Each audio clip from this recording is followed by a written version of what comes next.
بالکل ان کی یہاں پر ملاقات ہوئی، اور اس سے پہلے یہ خبریں یہاں پر گرم تھیں کہ براہ راست ایران اور امریکہ کے درمیان شاید مذاکرات ہونے جا رہے ہیں، لیکن وہ نہیں ہوا۔ اس کے بعد یہ ہوا کہ یہ تین جو وزرائے خارجہ تھے وہ اسلام آباد آئے، یہاں پر ان کی وزیر خارجہ سے ملاقات ہوئی، انہوں نے اپنے اپنے بیانات دیے، پھر اس کے بعد ایک اعلامیہ دیا گیا اور وہ چلے گئے۔ اور اس کے بعد جو پاکستانی وزیر خارجہ ہیں اسحاق ڈار، وہ چین روانہ ہو گئے تھے حال ہی میں، اور وہ وہاں سے واپس آئی ہیں، اور پاکستان اور چین نے ایک 5 پوائنٹ انیشیٹو جو ہے اس کا اعلان کیا تھا۔ تو اگر یہ کہا جائے کہ کوئی بہت ہی ٹینجبل قسم کا فریم ورک ان ملاقاتوں کے بعد نہیں بن پایا جس سے کہ یہ مدد مل سکے کہ ایران اور امریکہ مذاکرات کے ٹیبل پر آ جائیں، لیکن ایک انٹینجبل سا ایک فریم ورک شاید بنتا ہوا نظر آ رہا ہے، جس میں کہ چین نے بھی اپنا ویٹ پٹ ان کر دیا ہے، اور اس کی حمایت بھی نظر آ رہی ہے کہ وہ اس سارے عمل کی حمایت کرتا ہے۔ اچھا، ایران مسلسل یہ کہہ رہا ہے کہ وہ بات چیت نہیں کر رہا، جبکہ صدر ٹرمپ کہہ رہے ہیں کہ چند ہفتوں میں جنگ ختم ہو جائے گی، تو کیا امریکہ اور ایران کے درمیان جو ہے وہ براہ راست بات چیت کا کوئی امکان ہے؟ جی غضنفر، جیسے میں یہی کہہ رہا تھا کہ ابھی تک جو اشارے ہمیں ملے ہیں ان سے ایسا ظاہر نہیں ہوتا کہ بہت ہی کوئی فیوچر میں بہت ہی قریب کوئی ایسی ملاقات ہونے جا رہی ہے یا ایسے مذاکرات ہونے جا رہے ہیں، تو کوئی بہت ہی ٹینجبل فریم ورک جو ہے نا وہ ہمیں نظر نہیں آتا۔ اور بہت سے ماہرین جو ہیں وہ یہاں پر اس خطے میں، ان کا یہ خیال ہے کہ کسی ایک ملک کے لیے ایسا کرنا شاید ممکن بھی نہیں ہے، کیونکہ جو ٹرسٹ ڈیفیسٹ پایا جاتا ہے ایران کی طرف امریکہ کے حوالے سے نیگوسیشنز کو لے کے، وہ کسی ایک ملک کے لیے اس کے حوالے سے کوئی گارنٹیز دینا یا کوئی ٹینجبل جو ہے گارنٹیز فراہم کرنا مشکل ہوگا، اس لیے ایک ملٹی لیٹرل قسم کا پلیٹ فارم جو ہے نا وہ چاہیے ہوگا، اور اب چین کے آنے کے بعد ایسا نظر آ رہا ہے کہ شاید وہ ایک ملٹی لیٹرل پلیٹ فارم بن رہا ہے۔ جی، ایرانی حکام کی طرف سے کیا اشارے مل رہے ہیں؟ مختصراً بتا دیں ہمیں۔ وہ تو اب تک یہ کہہ رہے ہیں کہ وہ جب تک انہیں گارنٹیز نہیں دی جاتی وہ کسی قسم کی نیگوسیشنز کا حصہ نہیں بنیں گے، اور سب سے بڑی گارنٹی وہ یہ مانگ رہے ہیں کہ اس طرح کا حملہ دوبارہ نہیں کیا جائے گا۔ اسلام آباد سے منظر اعظم سے بات کرنے کا بہت بہت شکریہ۔ ایران پر حملوں کے ساتھ ساتھ اسرائیل نے لبنان میں بھی کارروائیاں جاری رکھی ہیں۔ لبنان کی وزارت صحت کے مطابق بیروت میں حملوں میں 5 افراد ہلاک اور 21 زخمی ہوئے ہیں۔ اسرائیل کے وزیر دفاع کا کہنا ہے کہ جنوبی لبنان میں ایک بفر زون قائم کیا جائے گا اور موجودہ جنگ کے خاتمے کے بعد بھی اسرائیل اس علاقے کے ایک حصے پر سیکیورٹی کنٹرول برقرار رکھے گا۔ اقوام متحدہ، یورپی ممالک اور کینیڈا نے اس منصوبے کو علاقائی خود مختاری کی خلاف ورزی قرار دیا ہے۔ لبنان نے ان اسرائیلی منصوبوں کی بھی مذمت کی ہے، جنہیں وہ لبنانی سرزمین پر ایک نئے قبضے کا نام دے رہے ہیں۔ گزشتہ رات اقوام متحدہ کی سلامتی کونسل کے اجلاس میں بتایا گیا کہ جنگ کے گزشتہ 4 ہفتوں کے دوران 10 لاکھ سے زائد افراد بے گھر ہو چکے ہیں۔ لبنانی حکام کے مطابق 1200 شہری ہلاک بھی ہو چکے ہیں۔ بی بی سی کے جرمی بوون کی رپورٹ پیش کر رہے ہیں سمیت ککرو۔ منگل کے روز بیروت کے مناظر کچھ ایسے تھے۔ ایک اور اسرائیلی حملہ۔ اسرائیلیوں کا کہنا ہے کہ یہ سب ان کے اپنے لوگوں کی حفاظت اور ایران کی حلیف لبنانی ملیشیا اور سیاسی تحریک حزب اللہ کے خاتمے کے لیے ضروری ہے۔ دنیا کی توجہ ایران اور مشرق وسطی پر مرکوز ہے۔ ایسے میں اسرائیل لبنان پر بہت شدید حملے کر رہا ہے۔ اسرائیل اور امریکہ کی ایران کے ساتھ جنگ شروع ہونے کے بعد اسرائیل حزب اللہ کے حملوں کو ان کارروائیوں کا جواز بنا رہا ہے۔ در حقیقت 2024 کی سیز فائر کے بعد سے اسرائیل لبنان پر تقریباً روزانہ فضائی حملے کر رہا ہے۔ جو چیز اب بدلی ہے وہ ہے ان حملوں کی شدت۔ یہ وہ تازہ دم دستے تھے جو سرحد کی طرف بڑھ رہے ہیں، کیونکہ اسرائیل جنوبی لبنان پر حملہ کرنے اور قبضہ کرنے کے لیے مزید فوج بھیج رہا ہے۔ یہاں بھی غزہ والی حکمت عملی استعمال کی جا رہی ہے۔ لبنان میں سرحد کے قریب واقع دیہات کے تمام گھر مسمار کر دیے جائیں گے، بالکل غزہ میں رفح اور بیت حانون کے ماڈل کی طرح۔ یہ اس لیے تاکہ سرحد کے قریب موجود خطرات کو ہمیشہ کے لیے ختم کیا جا سکے۔ جنوبی لبنان میں UN کے 3 امن اہلکاروں کی ہلاکت کی اقوام متحدہ میں مذمت کی گئی اور بڑھتے انسانی بحران پر گہری تشویش کا اظہار کیا گیا۔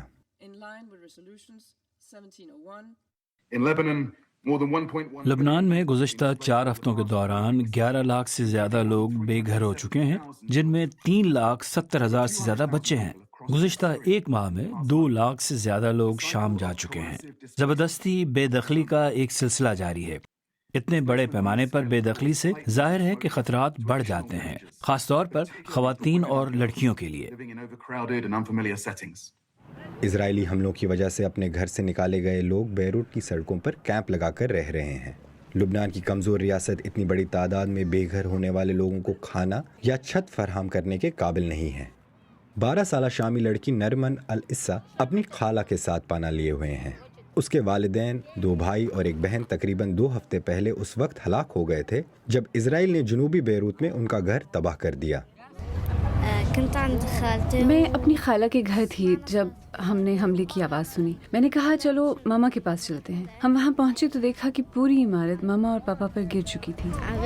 میں امید کرتی ہوں کہ میں دوبارہ اسکول جا سکوں گی۔ میں چاہتی ہوں کہ اپنے دوستوں کے ساتھ پھر سے کھیلوں اور زندگی پہلے جیسی ہو جائے۔ یہ بہت برا ہے۔ مجھے امید ہے کہ یہ پھر سے خوبصورت ہو جائے گا۔ ایک سینئر لبنانی سفارتی سورس کے اہلکار نے ہمیں بتایا کہ لبنان کا بحران اور اسرائیل کے حملے حزب اللہ کے لیے حمایت میں اضافہ کر رہے ہیں، اور اسرائیل اس سورس کے بقول لبنان کو ختم کر رہا ہے۔ میں ہوں غضنفر حیدر اور آپ دیکھ رہے ہیں BBC نیوز اردو کا پروگرام جہانما، اور اب ایک نظر ڈالتے ہیں دیگر اہم عالمی خبروں پر۔ امریکی محکمہ خارجہ کا کہنا ہے کہ انہیں عراقی دارالحکومت بغداد میں امریکی صحافی شیلی کیٹلسن کے اغوا ہونے کے بارے میں علم ہے اور وہ ان کی فوری رہائی کو یقینی بنانے کے لیے کام کر رہے ہیں۔ حکام کے مطابق شیلی کیٹلسن کو ان کے خلاف موجود خطرات سے پہلے ہی خبردار کیا گیا تھا۔ عراقی حکام نے اس سلسلے میں ایک مشتبہ شخص کو حراست میں لیا ہے جس کے ایرانی ملیشیا گروہ کتائب حزب اللہ سے روابط بتائے جاتے ہیں۔ امریکی خلائی ادارے ناسا کا کہنا ہے کہ آرٹمس 2 مشن بدھ کے روز روانہ ہونے کے لیے تیار ہے اور موسم مجموعی طور پر سازگار ہے۔ ساتھ ہی ناسا کی ٹیم حالیہ سولر فلیئر کے بعد ہوا، بارش اور شمسی سرگرمی کی نگرانی کر رہی ہے۔ اگر سب کچھ طے شدہ منصوبے کے مطابق ہوا تو جلد ہی 4 خلاباز چاند کے گرد 10 روزہ سفر پر روانہ ہوں گے۔ اگر یہ لانچ کامیاب ہوتا ہے تو یہ 50 سال سے زیادہ عرصے میں چاند کی طرف پہلا انسانی مشن ہوگا۔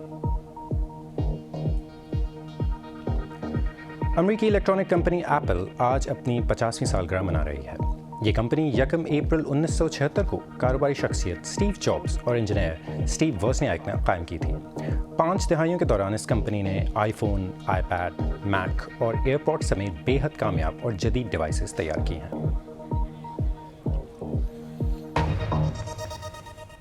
دنیا کی سب سے بڑی مردم شماری کا آغاز آج سے انڈیا میں ہو رہا ہے۔ اس بار ذات یا کاسٹ سے متعلق ڈیٹا بھی شامل کیا جا رہا ہے جو برسوں سے ایک حساس اور سیاسی طور پر متنازع موضوع رہا ہے۔ آج ٹرینڈنگ میں اسی پہ بات کریں گے۔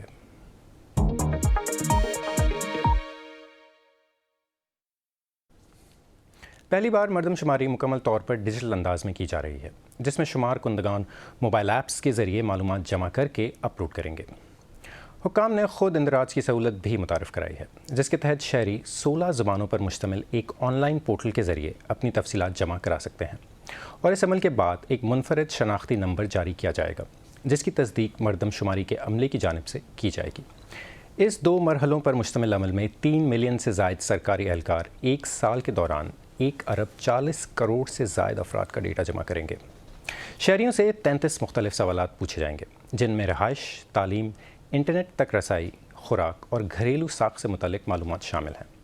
یہ مردم شماری 1947 کے بعد 8ویں اور مجموعی طور پر 16ویں ہیں، اور اس بار اس میں ذات یا کاسٹ سے متعلق ڈیٹا بھی شامل کیا جا رہا ہے۔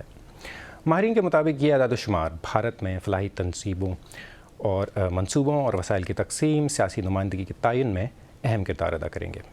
اقوام متحدہ کے مطابق بھارت پہلے ہی دنیا کا سب سے زیادہ آبادی والا ملک بن چکا ہے، تاہم شرح پیدائش میں کمی کے باوجود اس کی اوسط عمر تقریباً 28 سال ہے، جس کے باعث تقریباً 70% آبادی کام کرنے کی عمر میں ہے۔ مردم شماری صرف اعداد و شمار جمع کرنے کا عمل نہیں بلکہ یہ طے کرے گی کہ وسائل کہاں جائیں گے، کون سی آبادی کتنی نمائندگی حاصل کرے گی اور آئندہ دہائی میں انڈیا کی معاشی سمت کیا ہوگی۔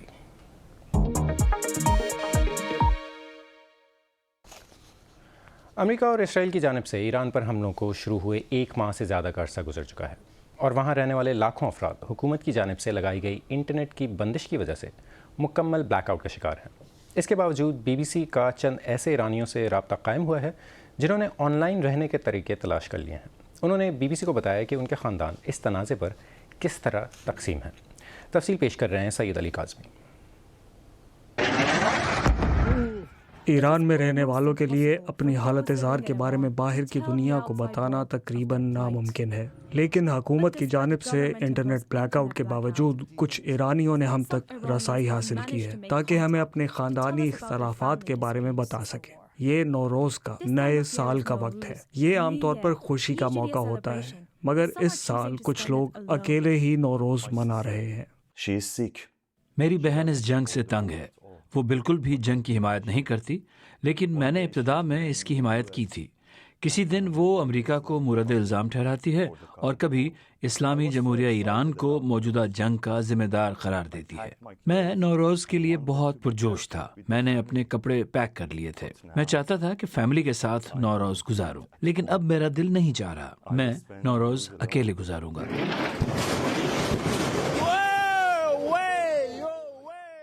میں جنگ کے خلاف ہوں.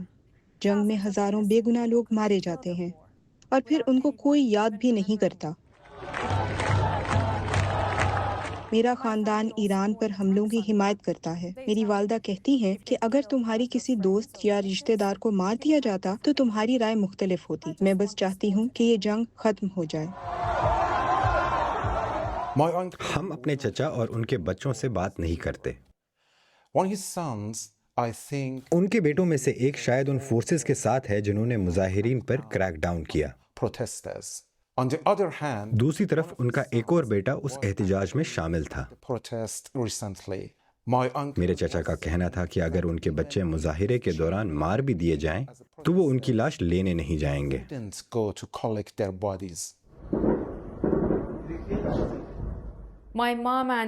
میری ماں اور باپ عام طور پر جھگڑتے رہتے ہیں. میرے والد کو وہم ہے کہ ایران جلد اپنی سرحدیں کھول دے گا اور 5 سال کے اندر اندر یہاں تعمیر نو ہوگی یا ایلون مسک ایران میں سرمایہ کاری کرے گا. وہ اسرائیلی پروپیگنڈا سے متاثر ہو رہے ہیں. ان کو لگتا ہے کہ دونوں ممالک دوست بن جائیں گے. میں صرف چاہتی ہوں کہ یہ جنگ جلد از جلد ختم ہو جائے کیونکہ اس میں بہت سے عام لوگ مر چکے ہیں. آج BBC نیوز اردو کے پروگرام جہانما میں بس اتنا ہی. پروگرام میں شامل سٹوریز اور تازہ ترین خبروں کے لیے ہماری ویب سائٹ bbc.com/urdu پر آئیں. BBC نیوز اردو کے انسٹاگرام، ٹک ٹاک، یوٹیوب، فیس بک اور ایکس اکاؤنٹ کو فالو کریں. یہ پروگرام روز شام 7:30 بجے آج نیوز ٹی وی پر آتا ہے. اگر یہ پروگرام آپ سے مس ہو جائے تو اسے آپ ہمارے یوٹیوب چینل پر دیکھ سکتے ہیں. اس کے علاوہ سیربین بھی ہمارا ہفتہ وار پروگرام وہاں موجود ہے. غضنفر حیدر کو بھی اجازت دیں.